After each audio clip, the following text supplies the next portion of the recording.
Hello, my name is Craig Otto. I'm a Lean Six Sigma Master Black Belt. Today we're going to start a series on yellow belt training. If you'd like to see more information, you can go to www.ottoopex.com. This will be the first video of the yellow belt training. This will be a 10-part video series with 5 main videos and then 5 follow-up videos. This series is a follow-up series to the white belt training. If you look up white belt training by Craig Otto, you can see the past training material.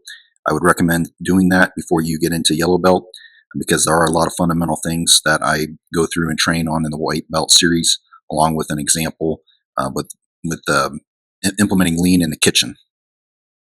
But today we're going to go ahead and get started with the yellow belt training. The purpose of the yellow belt training is to build upon that existing understanding of what waste is and then how to eliminate it, mostly with 6S is what we learned in the white belt training.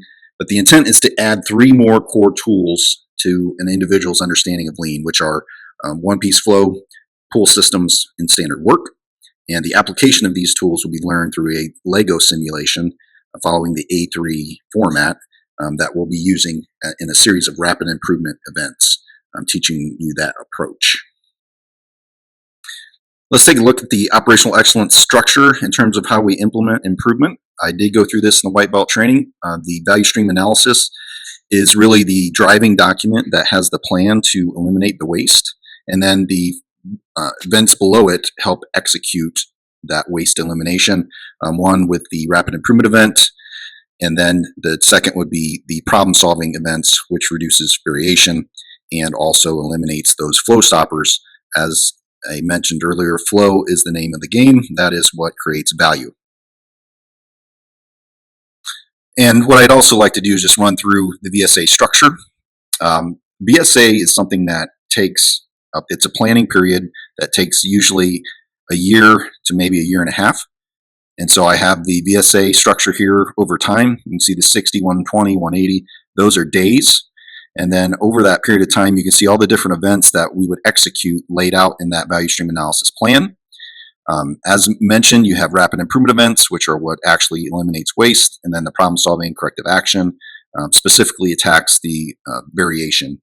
And all of this is done through a 7-week approach, where you have 3 weeks of prep, and then you have the 4th week is the event itself, in this case, the rapid improvement event, and then you have 3 weeks of follow-up. That's the 7-week cycle, and of course, it's the same for problem-solving corrective action as well. 7-week cycle there, 3 weeks prep, event, and then 3 weeks follow-up.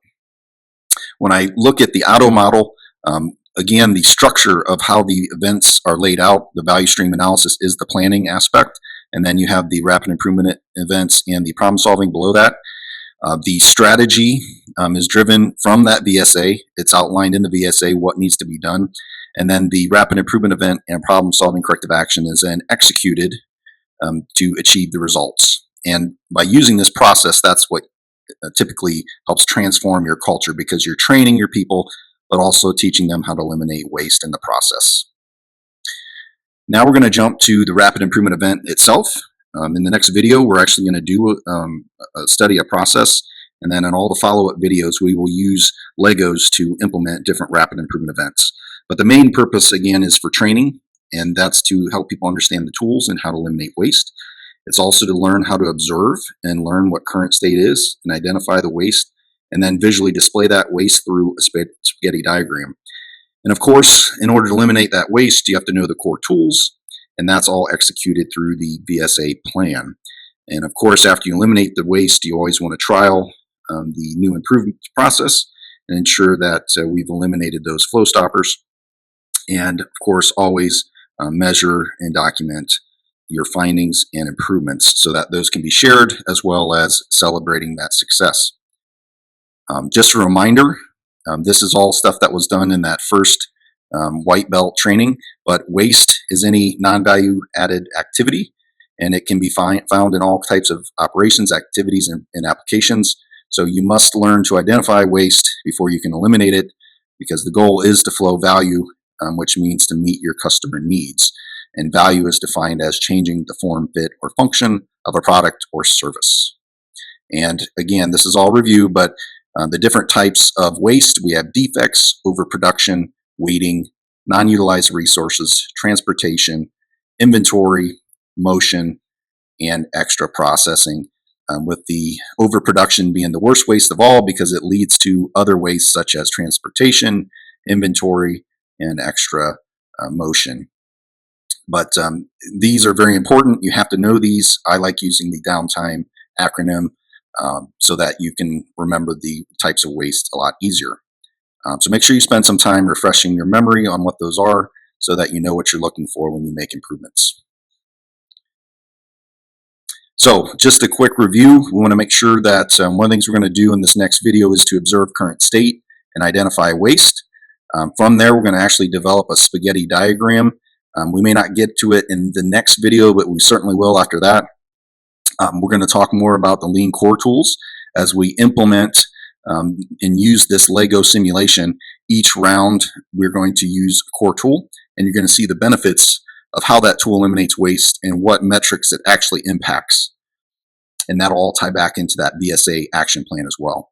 And of course, just a refresher, make sure you know what waste is. Make sure that you're able to identify it so that it can be eliminated. And the goal is to flow value. Eliminate those flow stoppers, eliminate the waste, and flow value so that you meet your customer needs. And of course, value is defined as changing the form, fit, or function of that product or service, and make sure that you perform that trial to verify those improvements and eliminated the flow stoppers. And then document and report it so that we have the ability to share lessons learned and to celebrate success. So that is everything we was going to cover today in the first video. Just mainly a reminder to use the white belt training for refreshing your memory on waste and the 6S tool. But we will go back through and get into that a lot deeper this time in the yellow belt training. And I look forward to getting into the next follow-up video here for video 1, where you're going to observe this Lego process, this Lego build process, and you're going to be able to see waste, and we're going to capture some data and metrics so that we have a starting point, and then from there, in the next several videos, we'll get into learning tools and eliminating waste. That's all we have for today. We'll see you next time.